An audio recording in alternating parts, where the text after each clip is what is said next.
Hello friend, welcome to my channel Savita Tomar. आज की कहानी का नाम है धूर्त सर्प। नंदन वन में एक भयानक काला सांप रहता था।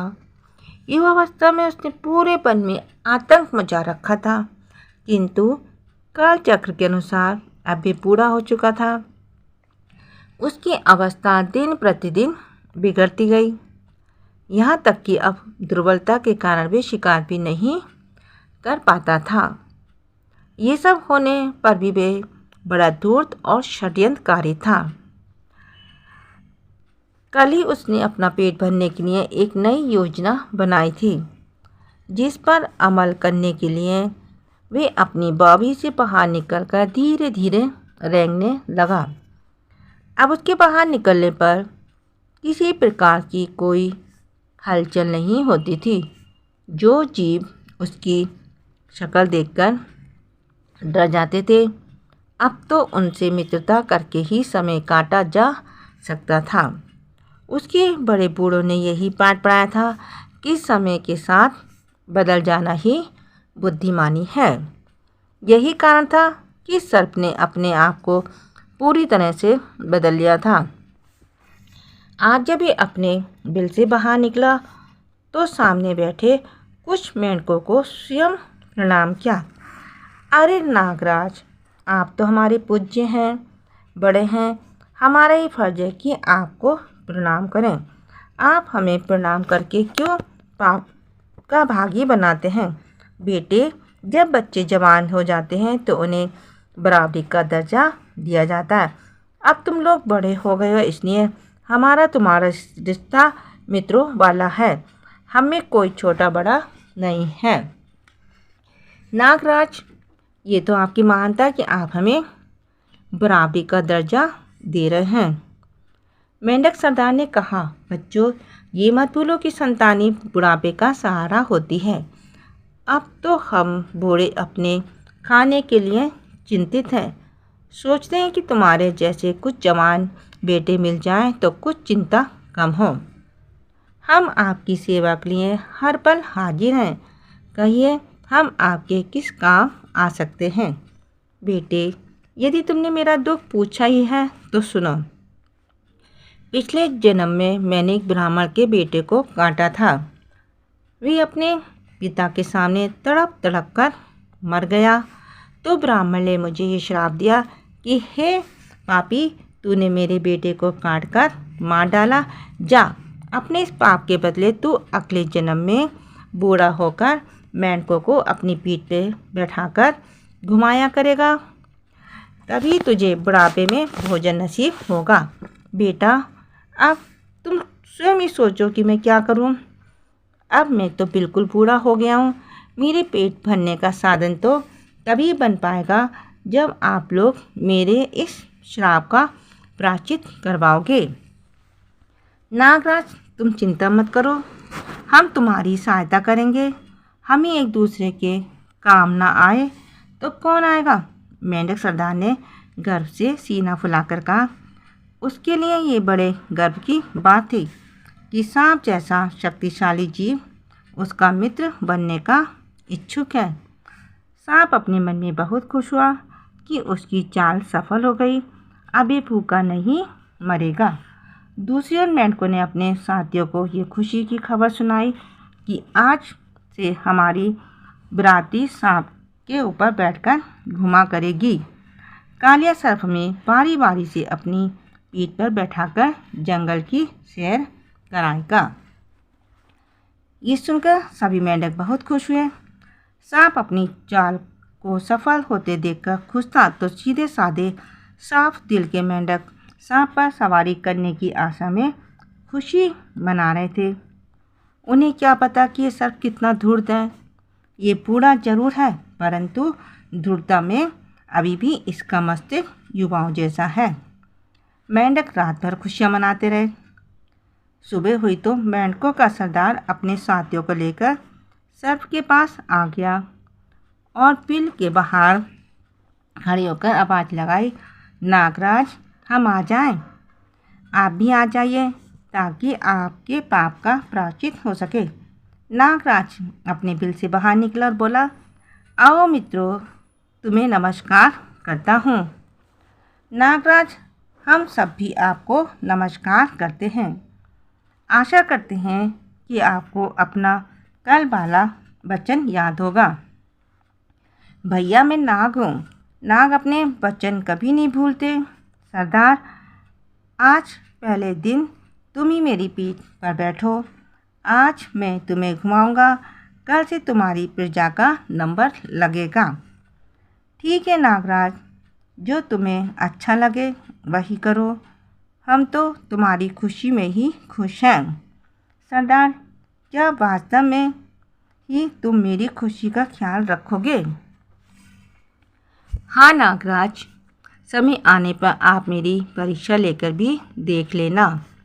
आप जैसे मित्र पर तो मैं जान तक कुर्बान कर दूं। बस मित्र, अब मुझे विश्वास हो गया कि तुम मेरा पूरा ख्याल रखोगे। अब तुम जल्दी ही मेरी पीठ पर बैठ जाओ। घूमने का आनंद तो सुबह सुबह ही आता है। मेंढकों का सरदार बूढ़े सर की पीठ पर बैठ गया। सर्प मन ही मन बहुत खुश हो रहा था। सारा दिन में धूर्त सर्प मेंढकों के सरदार को घुमाता रहा और शाम को उसी स्थान पर लाकर छोड़ दिया। इस मामले में उसने इतनी सावधानी बरती कि उसे खरोच भी नहीं आने दी। मेंढक के सरदार ने सांप से कहा, अच्छा मित्र, अब कल सुबह मिलेंगे।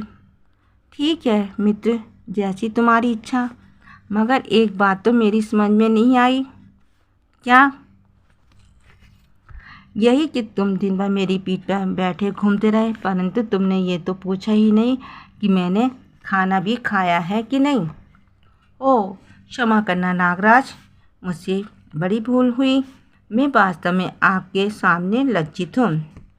ऐसी कोई बात नहीं मित्र, मैंने तो वैसे ही कह दिया था। तुम्हारे जैसे मित्र के लिए तो मैं भूखा रहकर भी जीवन गुजार सकता हूँ। आखिर मेरे पाप का प्रायश्चित तो हो ही रहा है। नहीं नागराज, हम तुम्हें भूखा रखकर पापी नहीं बनना चाहते। हम तुम्हारे लिए भोजन का प्रबंध करेंगे।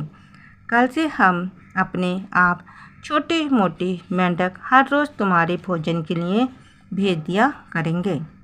नाग मन ही मन में हंसते हुए सोचने लगा, वाह, तीर ठीक निशाने पर लगा है।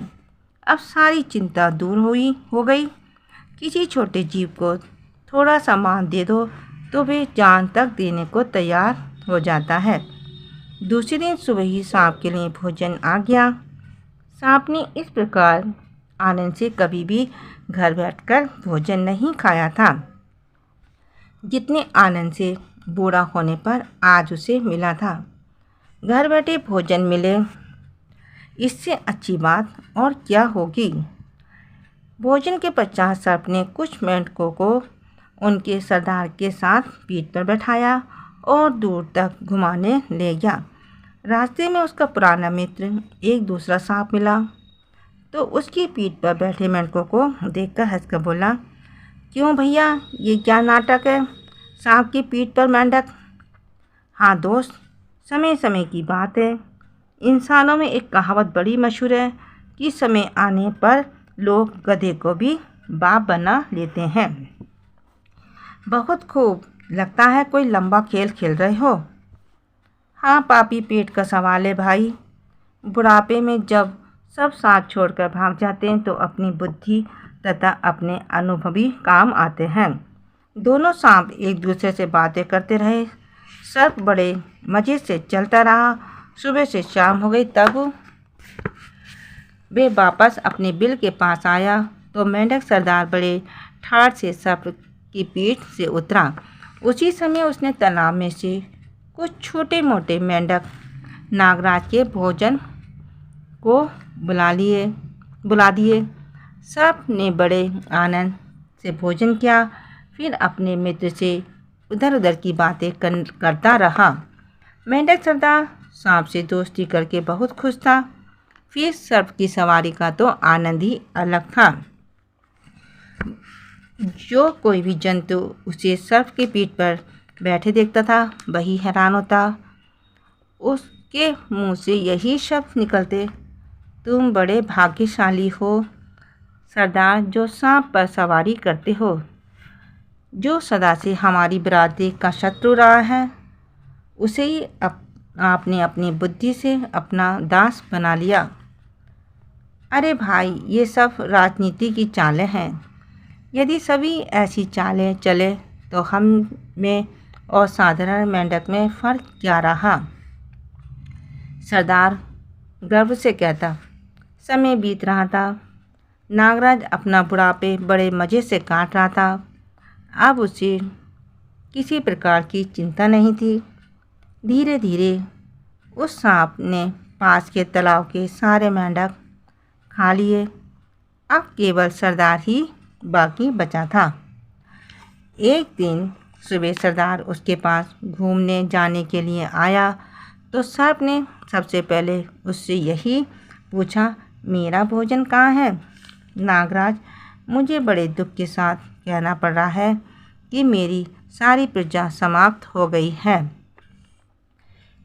प्रजा ही समाप्त हुई है ना, तुम तो अभी जीवित हो। ये कहते हुए उस काले सर्प ने मेंढक सरदार को भी खा लिया।